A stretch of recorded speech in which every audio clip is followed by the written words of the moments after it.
पाकिस्तान में Baloch liberation army जे rail के अपहरण केने छलै, जे रेल में सवार यात्रु सब छलै, जिनका सबके अपहरण में रखने छलै, ओ अपहरणकारी सबके चंगुल से पाकिस्तानी सेना 36 घंटा के ऑपरेशन क क हुनका सबके छोड़ाबस सफल भेल छै। अंततः मंगल दिन बलूच लिबरेशन आर्मी के लड़ाकू सब क्वेटा से पेशावर जा रहल जाफर एक्सप्रेस के अपहरण केने रहे। ओइमे सवार यात्रु सबके जाई रेल में 4 से 40 से बेसी यात्रु सवार छलै, तो 200 के हाराहारी में पाकिस्तान के सैन्य अधिकारी सब ओई रेल में सवार रहथिन। पाकिस्तान के जे सेना छै 36 घंटा के लंबा ऑपरेशन क सब जे सब जीवित छथिन हुनका सबके सकुशल उद्धार कर सफल भेल पाकिस्तान सरकार जनौने अछि, जखन कि 25 गोटे के ओई क्रम में मृत्यु सेहो भेल छै। कहल जा रहल छै जे ओइमे से अधिकांश सर्वसाधारण के मृत्यु भेल छै, आ जेकरा बलूच लिबरेशन आर्मी के लड़ाकू सब हत्या केने पाकिस्तान सरकार के आरोप छै। ओना मृतक के संख्या के विषय में विभिन्न मीडिया सब में अलग अलग संख्या आबि रहल छै। ओना बीबीसी के अनुसार 25 गोटे बलूच लिबरेशन आर्मी के हाथ से मारल गेल छै, जाइमे से 300 से बेसी गोटे के सकुशल उद्धार कैल गेल पाकिस्तानी सरकार के दावी सेहो छै। अब एना कहल जाए जे बलूच जे छै से आखिर ई पाकिस्तान सरकार विरुद्ध जे एहि किस्म के ई तो बहुत बड़का कदम एहि बेर उठेलकै। ओना कहल जाए तो पाकिस्तान सरकार विरुद्ध समय समय पर बलूच लिबरेशन आर्मी के लड़ाकू सब पाकिस्तानी सेना पर आक्रमण करैत रहे छै, या अन्य राज्य के पंजाब राज्य के व्यक्ति सब पर सेहो राज्य आक्रमण करैत रहे छै। आखिर बलूचिस्तान के नागरिक पाकिस्तान के सरकार आ पाकिस्तानी नागरिक से अतेक घृणा किया करै छै, एहि के लेल हमरा अहाँ के कनिक पाछा चलऽ पड़त। सन 2005 में सुई क्षेत्र में, बलूचिस्तान के एकटा सुई क्षेत्र छै, जाई क्षेत्र में पाकिस्तान के एकटा कैप्टन ओई क्षेत्र के एक गोटे चिकित्सक महिला के बलात्कार करै छै। बलात्कार के बाद में जखन ओ महिला आवाज उठबै छथिन तो कैप्टन के कार्रवाई करऽ के सट्टा में उल्टे ओ महिला के मानसिक अस्पताल में राखल जाइ छै, ई देखाबऽ लेल जे ई महिला के मानसिक स्थिति खराब छै। अतेक हुनका यातना देल जाइ छै जे अंततः हुनका अपन पति सहित पाकिस्तान छोड़ कऽ भागऽ पड़ै छै।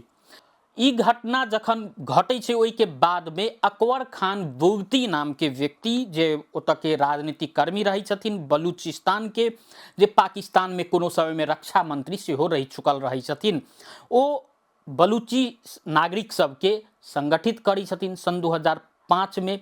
जाई के बाद में बलूच लिबरेशन आर्मी और संगठित भऽ कऽ अबै छै।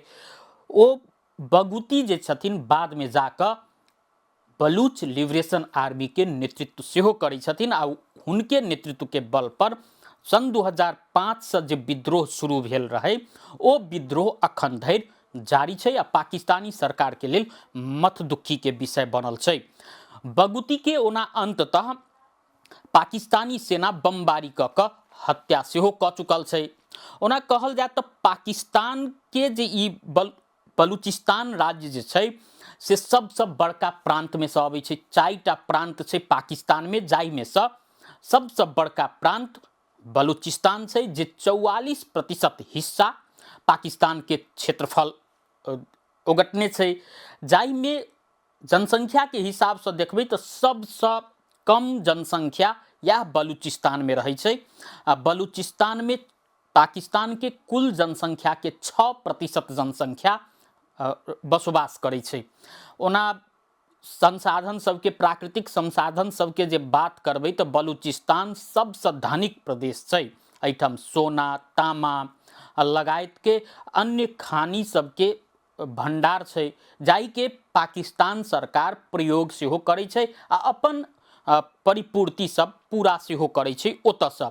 मुदा बलूचिस्तान पाकिस्तान के सबसे गरीब क्षेत्र छै। ओतुका नागरिक गरीबी रेखा के नीचा बहुत दिन पहिने से छै, मुदा पाकिस्तान सरकार बलूची नागरिक के देखऽ नहि चाहै छै। बलूच नागरिक के जे सेवा सुविधा देबाक चाही से सेवा सुविधा नहीं दै छै, ओतुका नागरिक के आरोप छै। जाहि के बाद में हुनका सब में के जे मन में पाकिस्तान आ पाकिस्तान सरकार प्रति घृणा जे छै से ओहू से बढ़त जा रहल छै। ओना बलूचिस्तान के जे कहबै इतिहास पर जे चर्चा करबै तो बलूचिस्तान 9000 वर्ष पुरान इतिहास बोकल क्षेत्र छै। बलूचिस्तान कोनो समय में मेहरगढ़ के नाम से जानल जाइत छलै, जे सिंधु घाटी सभ्यता के एकटा समृद्ध नगर में से अबै छलै। 3000 वर्ष पहिने सिंधु घाटी सभ्यता समाप्त भेलै, जाहि के बाद में जे ओ बलूचिस्तान क्षेत्र छै सेहो अपन अस्तित्व धीरे धीरे गमाबैत गेलै। हिंगलाज माता के मंदिर सेहो बलूचिस्तान क्षेत्र में पड़ै छै। ऐसा लगे छै जे बलूचिस्तान कोनो क्षेत्र में हिंदू बाहुल्य क्षेत्र रहे, हिंदू धर्मावलंबी सबके लेल पवित्र स्थल सेहो रहे। मुदा बाद में जाकर बलूचिस्तान में बौद्ध धर्मावलंबी सबके प्रभाव बढ़ले। कोनो समय में बलूचिस्तान बौद्ध धर्मावलंबी सबके गढ़ सेहो रहले। मुदा बाद में अबैत अबैत 7वीं शताब्दी में अरब के शासक सब जखन आक्रमण केलकै, अरब के लड़ाकू सब जखन बलूचिस्तान पर आक्रमण केलकै तो ओहिठाम जाकर मुस्लिम प्रभाव बढ़ले आ अंततः मुस्लिम बाहुल्य क्षेत्र बनले। ओना बलूचिस्तान के जे बात करी तब बलूचिस्तान आई से नहीं बहुत पहिने से अपना आप के स्वतंत्र राज्य मानैत आबि रहल छै। सन 1946 में जखन भारत आ पाकिस्तान बंटवारा हेतै से लगभग निश्चित भ चुकल रहे, ओहि समय में ओतुका राज्य सबके एकटा कहल गेल रहे जे कि त अहाँ सब भारत या पाकिस्तान में विलय भ जाओ या तो अपना आप के स्वतंत्र मानू। तो बलूचिस्तान से हो अपना आप के स्वतंत्र मानने रहे।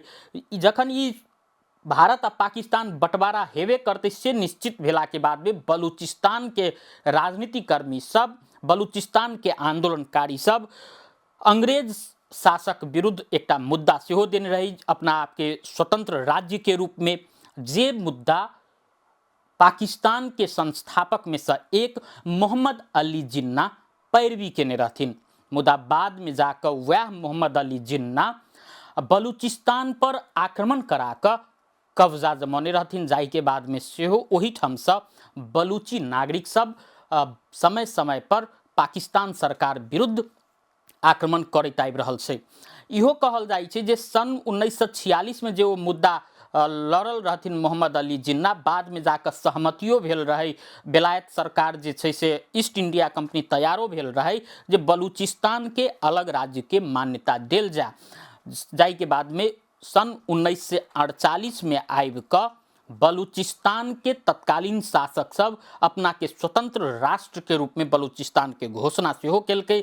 मुदा 227 दिन नहीं बीतैत पाकिस्तानी सेना के ओतऽ आक्रमण होइ छै आ पाकिस्तानी सेना बलूच क्षेत्र पर कब्जा जमाबै छै। जाहि के बाद में 1950 के दशक में, 60 के दशक में आ 70 के दशक में बलूचिस्तान में पाकिस्तानी सरकार विरुद्ध बड़का बड़का संघर्ष सेहो होइ छै, जाहि के बाद में पाकिस्तानी सेना दबेबो करै छै।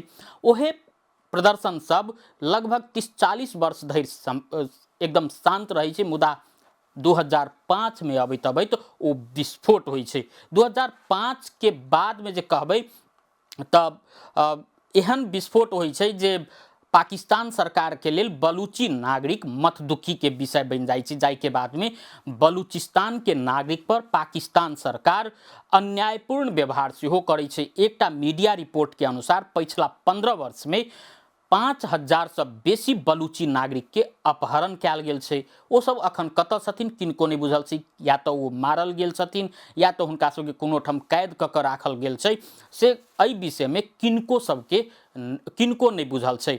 मुदा बलूचिस्तान जे पाकिस्तान सरकार अपना ऊपर समय समय पर आक्रमण अन्याय करैत आयल कहैत बलूची नागरिक सब पाकिस्तान सरकार के घृणा करैत आबि रहल छै आ जे विद्रोह के रूप में परिणत भ चुकल छै।